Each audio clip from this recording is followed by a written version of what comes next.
दोस्तों नमस्कार, colonel Ajay CO Ajay astro money group first global astro finance digital channel से आपसे मुखातिब होता हूं। 1 सितंबर सन 2023 शुक्रवार।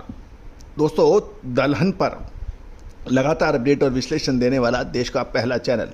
गौरतलब है कि हमने आपको चने पर और तुअर काबली चने पर तेजी का अनुमान दिया था, जो कि सत्य साबित हुआ है। आप हमारे चैनल पर देखिए, लगभग 1 महीने पहले हमने आपको एक संकेत दिए थे कि चने के अंदर बड़ी तेजी अपेक्षित है। वैसे ही हुआ। चने ने लगातार बहुत बड़ी तेजी दिखाई दी और दिल्ली के लॉरेंस रोड पे तो भाव 6600 रुपये से ऊपर ट्रेड हुआ। दोस्तों, अब एक बड़ा महत्वपूर्ण प्रश्न है कि क्या इस तेजी को रोकने के लिए क्या संभव प्रयास हो सकते हैं। दोस्तों, खबर निकल के आ रही है कि दाल मिलों की सीमित मांग के कारण शुक्रवार को दिल्ली में सुबह के सत्र में चने के दाम स्थिर होने के समाचार बताए जा रहे हैं। हालांकि त्योहारी सीजन के कारण आगामी दिनों में चने दाल व बेसन की मांग में सुधार आने की प्रबल संभावना बन गई है। लॉरेंस रोड पर राजस्थानी चने के दाम 6600 रुपये से 6625 रुपये प्रति क्विंटल पर बताए जा रहे हैं। मध्य प्रदेश लाइन के चने के दाम 6600 से 6625 रुपये प्रति क्विंटल बताए जा रहे हैं।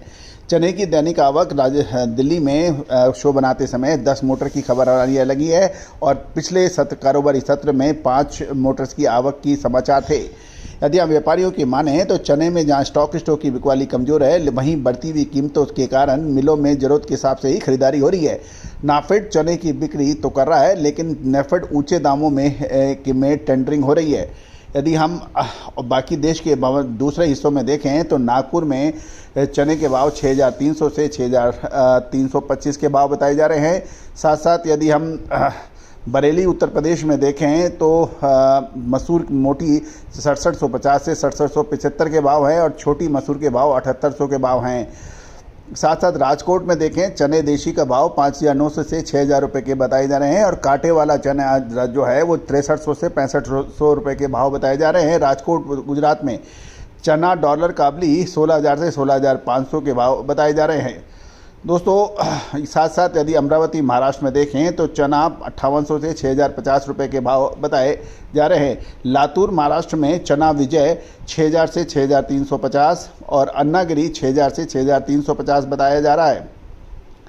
दोस्तों, ये एक महत्वपूर्ण एक खबर निकल के आ रही है कि साथ साथ जालना को भी हम ले लेते हैं। जालना में भाव चने के 5300 से 5700 रुपये के भाव बताए जा रहे हैं।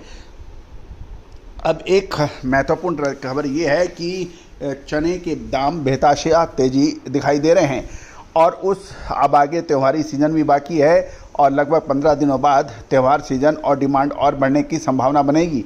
उस समय चने के भावों पर नियंत्रण करने के लिए सरकार क्या कदम उठा सकती है, ये एक प्रश्न चिन्ह है। चने की कीमतों में चल रही लगातार तेजी को रोकने के लिए केंद्र सरकार स्टॉक लिमिट लगाने की संभावना बन सकती है। पिछले दिनों केंद्र सरकार ने गेहूं व अरहर के व उड़द पर स्टॉक लिमिट लगाई थी। चालू सीजन में देखें तो चने का बम्पर उत्पादन हुआ था, इसके बावजूद भी कीमतों में लगातार तेजी बनी हुई है।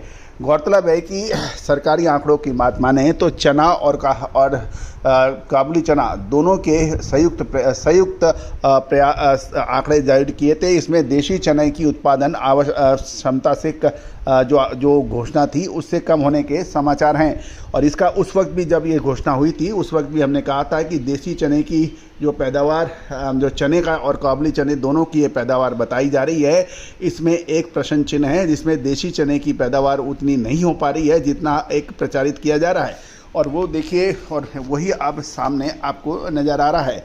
गौरतलब है कि बाजार में दाल की उचित उपलब्धता सुनिश्चित करने के लिए सरकार संभावित सभी विकल्पों पर विचार कर सकती है।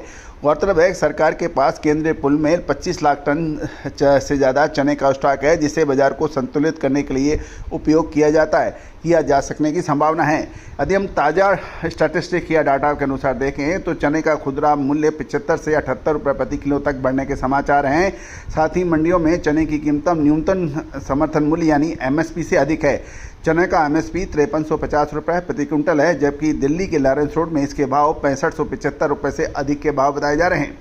राष्ट्रीय कृषि सहकारी विपणन संघ, जिसे हम नाफेड के रूप में जाने जाते हैं, घरेलू बाजार में बेचने के लिए 5,000 टन आयातित मसूर खरीदने के लिए निविदा यानी टेंडरिंग प्रक्रिया शुरू की थी। हालांकि ये माना जा रहा है कि सरकार मसूर की निविदा रद्द करती है, क्योंकि आयातक मसूर की निविदा ऊंचे भाव में ही भरेंगे।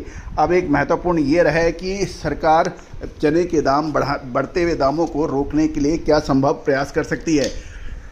ये तो निश्चित है, क्योंकि कई राज्यों में विधानसभा के चुनाव होने बाकी हैं, साथ साथ अगले साल लोकसभा के चुनाव होने हैं और सरकार हर संभव ये प्रयास कर सकती है कि खाद्य कीमतों की मूल्यों पर नियंत्रण लगाया जा सके, क्योंकि खाद्य कीमत की तेज़ी और मुद्रास्फीति यदि बढ़ती है तो इससे आम जन परेशान होते हैं और इससे राजनीतिक नुकसान हो सकता है।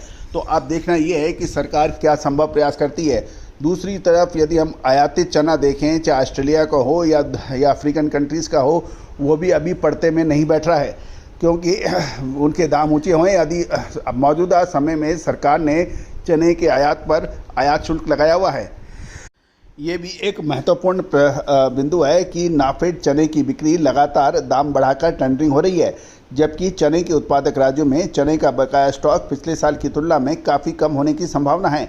चने की नई फसल फरवरी मार्च में ही आएगी और त्योहारी सीजन के कारण चना दाल व बेसन की मांग लगातार बढ़ सकती है। गौरतलब है कि दिल्ली में राजस्थान के चने के दाम लगातार तेज हो रहे हैं और अब सरकार इसके ऊपर कदम उठा सकती है। दोस्तों, दलहन पर चना, उड़द, मूंग, तुअर पर विशेष रिपोर्ट के लिए संपर्क कर सकते हैं। नंबर स्क्रीन पे दिए गए हैं।